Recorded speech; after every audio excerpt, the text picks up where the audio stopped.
Well, I have a little sitting treat for you in learning to use the feet for pressing and ground force.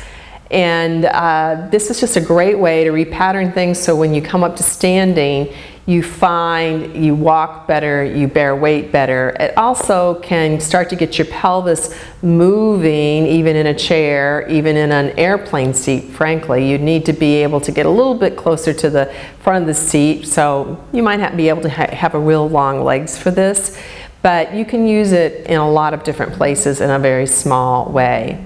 So do come to the front of a chair and have your feet flat on the ground. Any place that I can be without shoes and socks, I try to do. Occasionally I have socks on for staying warm, or of course I have shoes on in different kinds of public places, but if you're able to have no shoes, no socks, I think it's a great idea. And here to begin with, just notice that you have a right foot on the ground and you have a left foot on the ground. It might seem obvious, but actually go into the sensation of the right foot and then the sensation of the left foot. And then notice that you have a left buttock on the ground, on the chair, and a right buttock on the chair. And then notice that you have a left buttock on the chair and a right buttock on the chair. And really, again, go into the sensation of each of those buttocks. There's going to be something different between the two feet and the two buttocks in all likelihood. And if you don't notice differences yet, you will start to notice differences the more you play with this work. So there's probably one foot that feels like it's already pressing a little bit more into the ground than the other one. For me, it's my right. And so I'm going to take that right foot and I'm going to actually press it a little bit actively and then release. Press the right foot into the ground, or in your case, if your left was already the one that was more in contact, press your left. Press that particular foot and release it. Now, as you press it down, again, we're not trying for everything we can do, right? Ugh. No, we're not doing that. We're going for a nice, elegant, slow, simple press and a slow, simple release. And beginning to sense how that press comes in and affects the leg and the hip. We're looking for a kind of press that actually lightens the buttock on that side, almost like you could slide your hand underneath.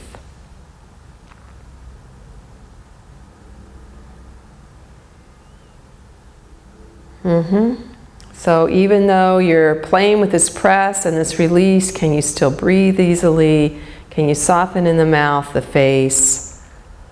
Can you have a light, easy quality to it? And then pause. And just feel now the difference between the foot you've been working with and the other foot, and the buttocks that you've been working with and the other buttocks. And maybe the different sensations between them are really at their height now. Now come to your other foot. In my case it's the left, but for you it might have been the right, and start to press there. And boy, is this a different journey. At least it is for me. And I'm going to go back and press on the other foot again and notice how that press travels up into my buttocks and hip and low back. And then come back to the second choice and notice the difference in how that one travels. So I have some significant differences between my sides, and most people do, and you can accept that. But remember what we were looking for is a press that allows us to get the buttock off the ground and slip the hand even underneath. So for me, I'm going to have to change the way I'm pressing. So I'm going to start a little journey of discovery here and finding out how can I press on this side in order to lighten that buttock and be able to slide a hand underneath. Now, you should take as long as you need to take with this kind of exploration in order to find these things. You can pause this anytime. It's streaming video. You can pause it. You can back it up. It doesn't matter whether I'm moving on or not because you can just hit the stop button. Okay, and then pause and feel now the difference between the two feet, maybe not as stark as before, and the difference between the two buttocks. Now we're going to start to alternate. So we'll press one foot that acts as a lever, again, to get the buttocks a little bit off, like you could slide a piece of paper, your fingers underneath, and then you press the other foot.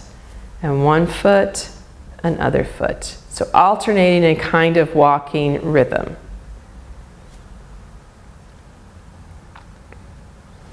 Feeling the movement in your hips, in your ribs, in your shoulders.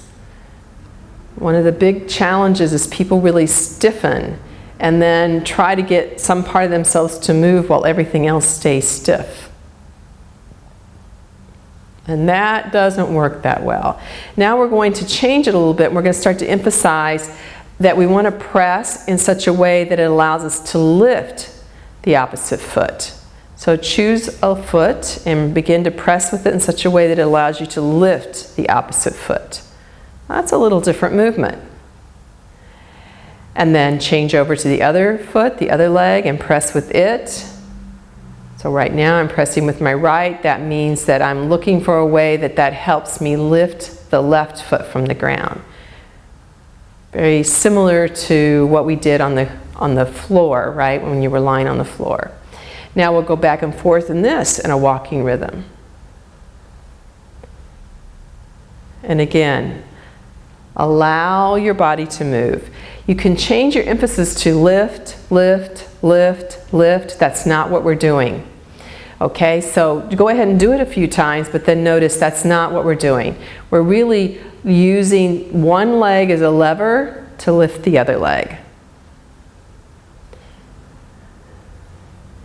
And now you might, if you have your hands on your thighs, you might begin to allow your hands to slide on your thighs to go with the movement.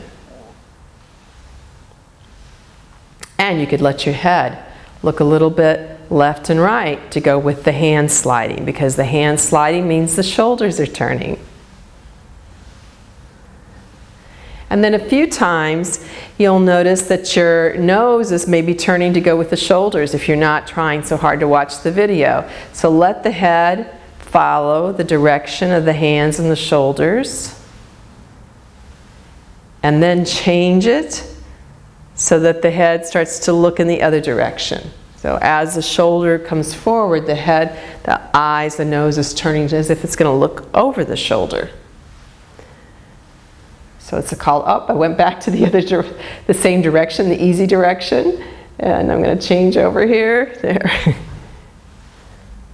So this is called an oppositional movement, a differentiation, and then we could take it all together again, an undifferentiated movement.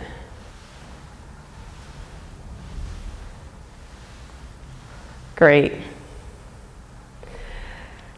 That use of differentiated and undifferentiated movements is really something we do a lot of in the Feldenkrais work. And so I'm hoping in these little short video segments you're going to get this nice little alphabet of strategies and terms that we use, so that when you go to listening to the intermediate and advanced audios, things that maybe wouldn't have made sense to you will make a lot of sense.